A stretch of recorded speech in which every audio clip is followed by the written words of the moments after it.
Basi amjambo tena, habari za leo.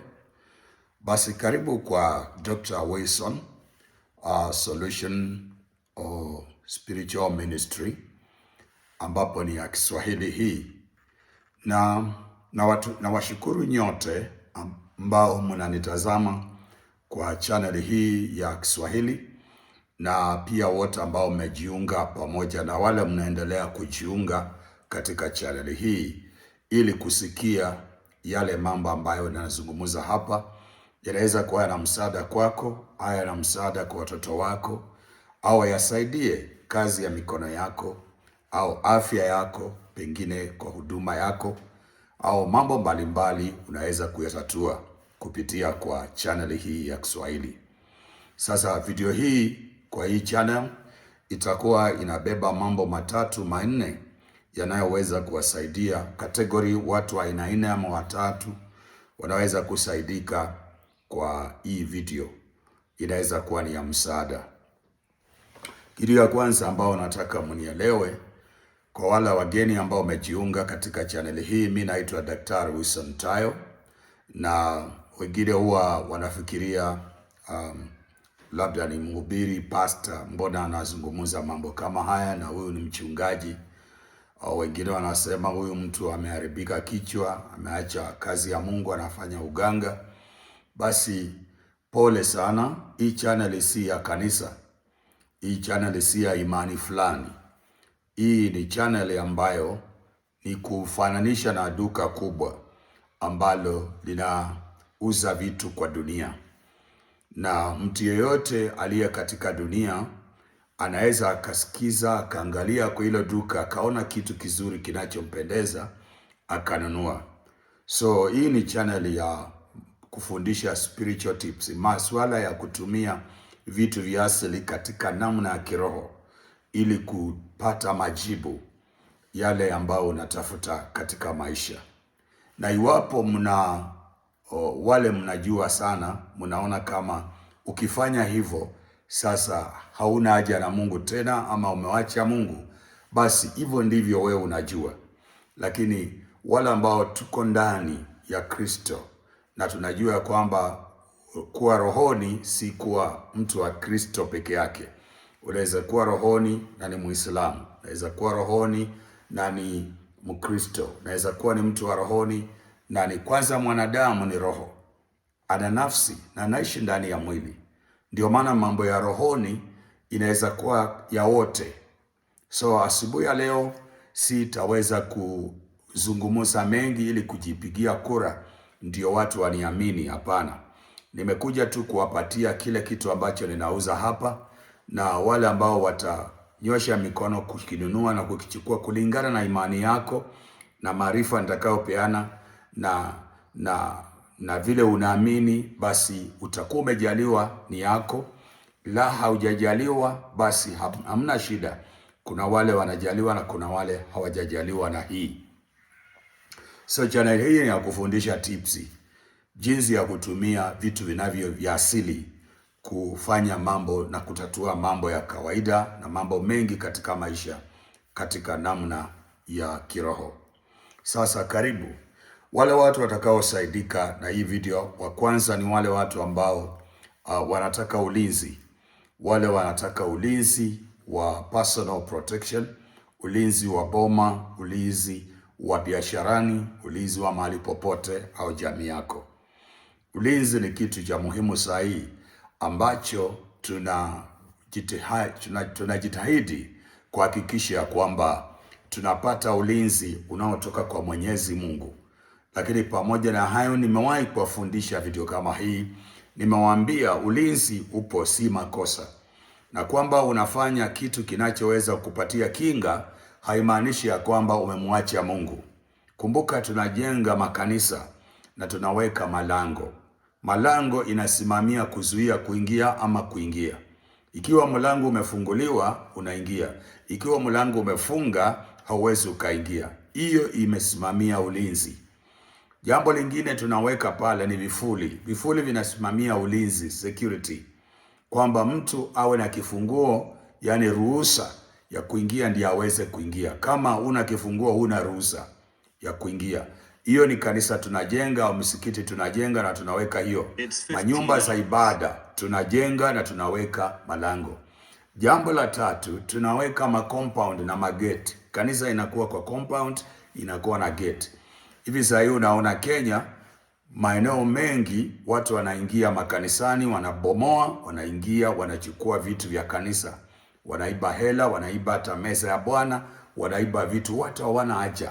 Na si rahisi sana kuona kwamba watu wanaenda kuiba msikitini au kwa mganga. Watu wanaiba kwa makanisa. Na nitakuambia kwa hii video kwa nini watu wanaweza iba makanisani lakini hawezi kwenda kuiba misikitini au kwa shirani za waganga. Mara nyingi sababu ni kwamba Wakristo wamechukuliwa watu ambao hawana nguvu, watu ambao hawatalipisha kizazi. Hata kama wana nguvu hawatalipisha kizazi, kwamba kizazi ni cha Mungu. Mungu ndiye atalipisha hiyo kisasi. Unaona kwamba Mkristo atasamehe, Mkristo ana neno la kufanya. Lakini wacha niwaambie, hiyo yote ni mafundisho ya kidini. Mungu hajasema usiweke ulinzi. Uweke ulinzi, na yeye ndio overall. Yeye ndiye analinda. Kwa Uislamu wanaogopa, wanajua utasomewa albadili. Utasomewa albadili, uitiwe shetani yule mkubwa atakaye kurukisha kichwa. Kwa mganga wanajua utaruka kichwa ama utakuwa, lakini kwa Mkristo wanajua utasamehea, muachia Mungu, na adabu ya Mungu wao wanajua itakuja baadaye. Ndiyo, ni kweli Mungu anachukuanga hatua. Na hiyo hatua ambayo inachukuliwa wakati unaiba alafu unaachwa tu, sio kwamba ati ni Mungu amechukua, ni karma hiyo. Ni sheria, law of the karma. Yaani kile mtu anapanda atavuna. Sasa si Mungu atamfanya avune, ni wewe ulipanda, sasa lazima utavuna. So ukiachiwa Mungu, usifikirie adabu ya Mungu iko mbali, utapandishiwa tu katika law ya karma hapa hapa. So nature itadili na wewe, kesi ya nature itadili na wewe tu. Sasa ndio mimi nakueleza hivi, kuweka ulinzi si mbaya. Tunaweka hizo vitu zote na mageti, tukijua ni kanisa, ni nyumba ya Mungu, ni mahali pa kufanyia ibada, lakini bado tunaweka. Na pia tunaweka hata wanadamu ambao ni security. Na hiyo maandiko ambayo tunatumainia kwa mambo ya Ukristo inasema Bwana asipoulinda mji, hao walindao wanafanya kazi kubure. So lazima kuwe na walinzi. Ndiyo, bila Bwana ni bure, lakini lazima kuwe na nini? Na walinzi. Kuwe na walindao, kuwe na geti, kuwe na vifuli, kuwe na malango, na kuwe na Mungu anayelinda, na pia kuwe na maarifa ya kiroho yanayofanya kusababisha ulinzi. Si mbaya. Kwa hivyo wale mnahitaji ulinzi kwa biashara, ulinzi kwa maboma, ulinzi kinyume na wale watu ambao wanapanga mabaya kukuroga ama kukuibia ama kukukidnap ama kufanya chochote mbaya kwa boma au jamii yako, hiyo ni jambo ambalo utalipata. Unaweza kutana nalo msaada katika video hii, utasaidika. Wale grupu ya pili ambao mtasaidika sana kwa hii video ni wale ambao mna madeni makubwa ya benki au ya vyama fulani au mwanadamu fulani. Una deni kubwa. Kama kuna watu ambao nashughulikia saa hii waliowekwa kwa madeni makubwa kwa sababu ya uongo wa wengine katika online, kwa sababisha waingie mamilioni ya pesa wakioda kununua vitu kwa watu wakora. So huyo ndugu ni mtu wa Mungu na mke wake wanapitia hali ngumu sana. Wameniona hapa Nairobi na nikawa naangalia vile nitawasaidia. Sasa hivi nina kazi ambayo ninafanya muhimu sana kuwahusu, ili kuwasaidia kutoka katika hiyo shida. Matatizo yao naipata na mimi mwenyewe nasikia kama ni mzigo kwangu. So kuna vile natumia mbinu ya kiroho kufanya walikuja kwangu. So na wewe ambaye uko na tatizo kama hilo, una deni kubwa na unataka kulitatua, usijinyonge. Usijinyonge wala usikunywe dawa ya kunywa sumu. Msifunge virago mkakimbia. Hakuna mali utakimbilia. Dawa ya deni ni kulipa. Lakini kuna maarifa naweza kukufanya kutusaidia mambo ya deni hizi kubwa. Usipolipa madeni makubwa katika maisha, siku zote za maisha yako utakuwa unafanyia watu.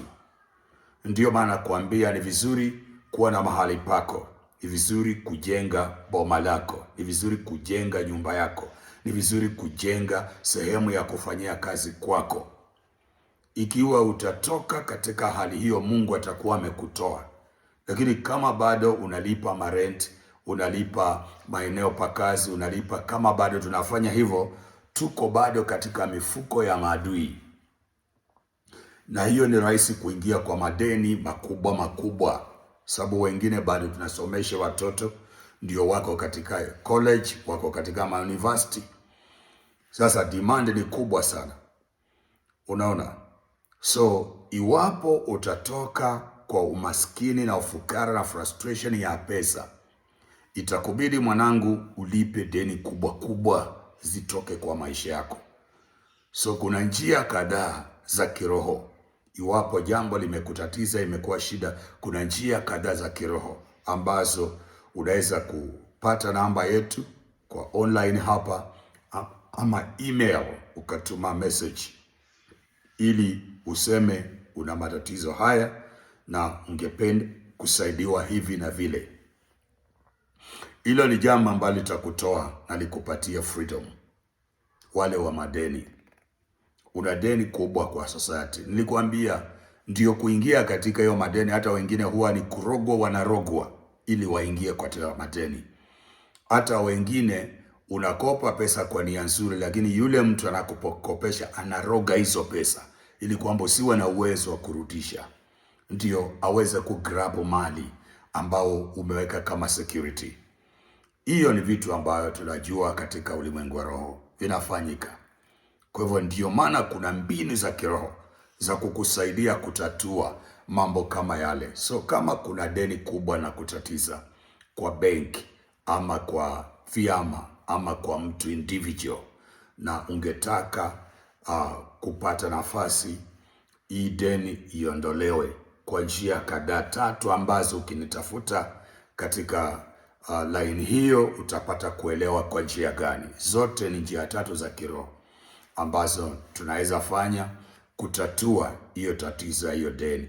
Wewe pia utasaidika katika video hii. Wale watu watatu watakaoweza kusaidika katika video hii ni wale ambao watu wana madeni yako makubwa. Kuna video ambazo nimeelezea, zingine ziko kwa TikTok, zingine ziko katika YouTube. Nimeelezea kile kitu gani unaweza kufanya ili ukaweza kurudishiwa pesa yako kama ni kulipwa. Kuna wale ambao mliwakopesha na pesa ni nyingi sana ziko nje, na wao unatabika na hawawezi kulipa. Wanapata pesa lakini wameiweka ngumu, hawajataka kukulipa. Wewe ni mmoja wale ambao utaweza faidika na hii. Umejaribu tips za video ambazo ninaweka kwa YouTube channel na kwa TikTok, na kwamba unaweza kufanya hivi na vile ili wakulipe pesa yako, lakini bado ni ngumu.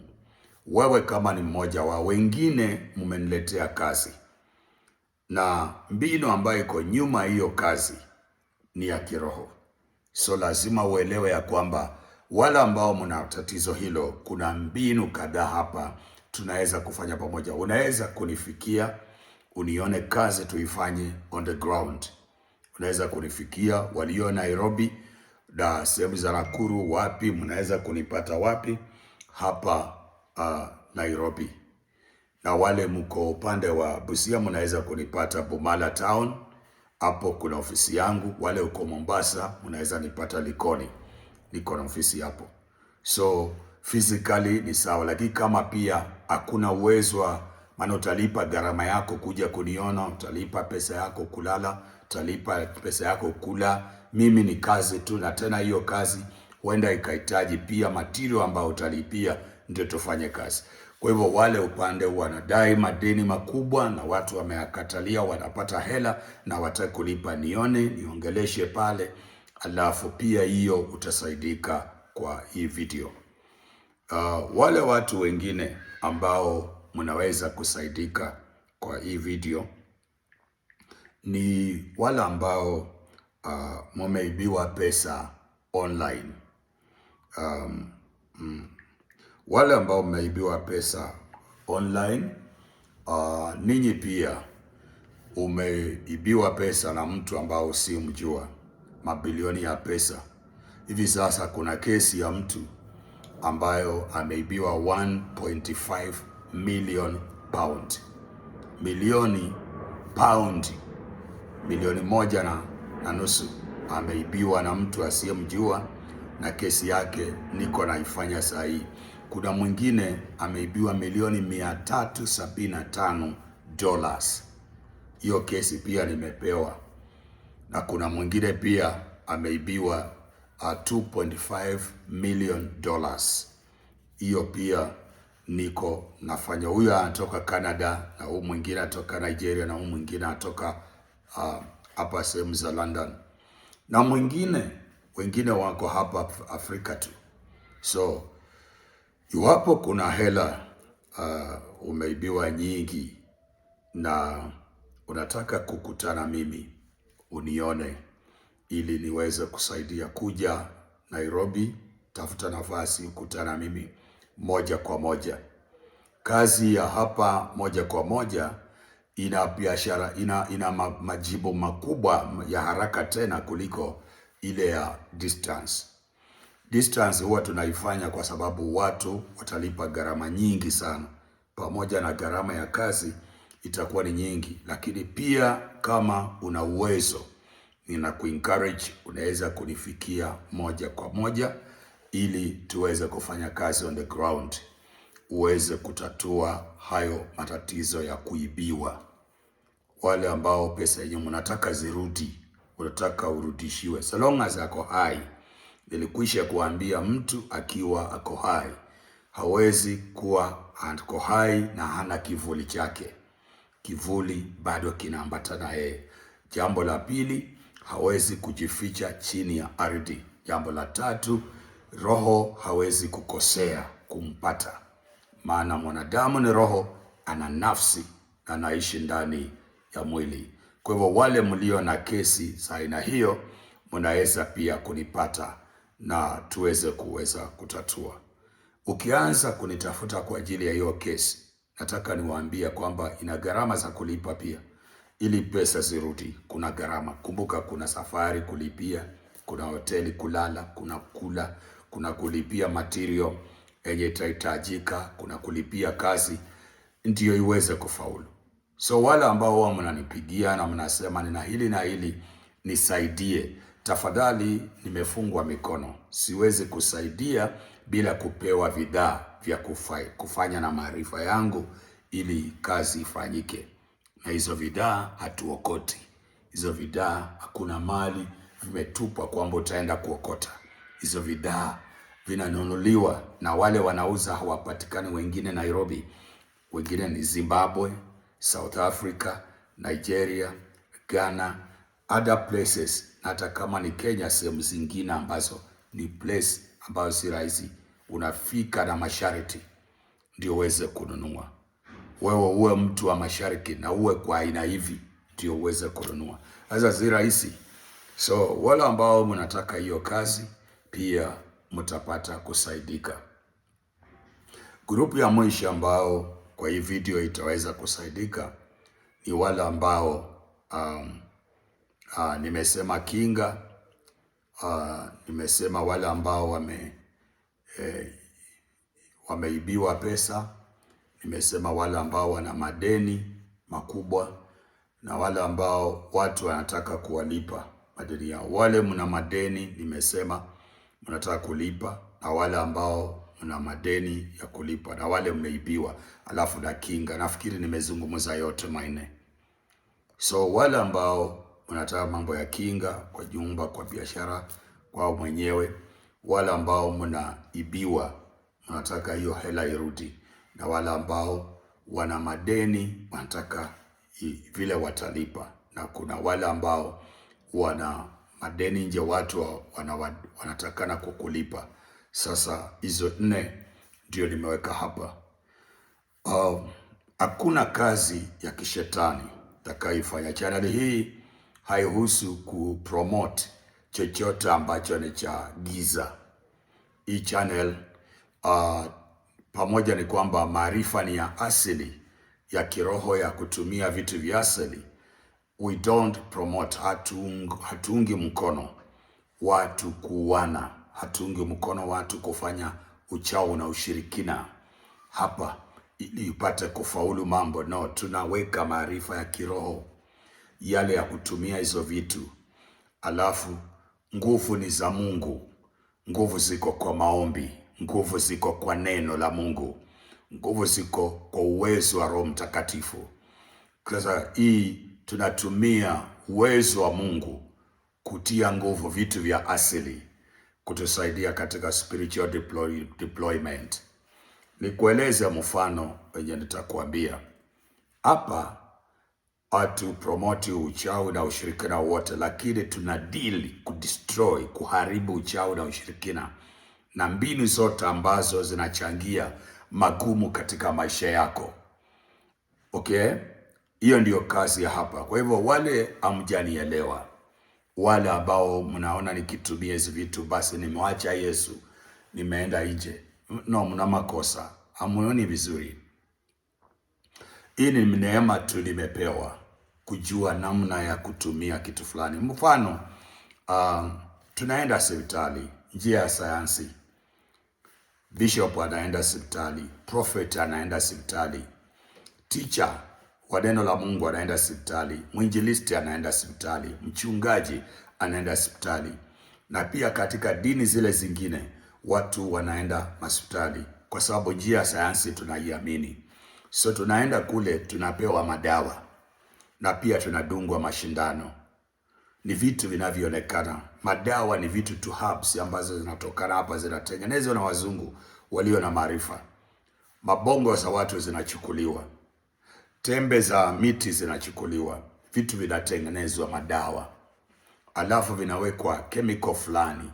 Sayansi ina prove ya kwamba hii inaweza kutibu kitu fulani, na hivyo ndivyo Mungu amewawezesha kujua. Alafu mnaenda, tunachukua, tunatibiwa, tunameza na tunashukuru, tunasema Mungu amenisaidia, nimepona. Umeona hiyo? Hivyo basi vile unaona huyo ni Mungu, hauone ni shetani.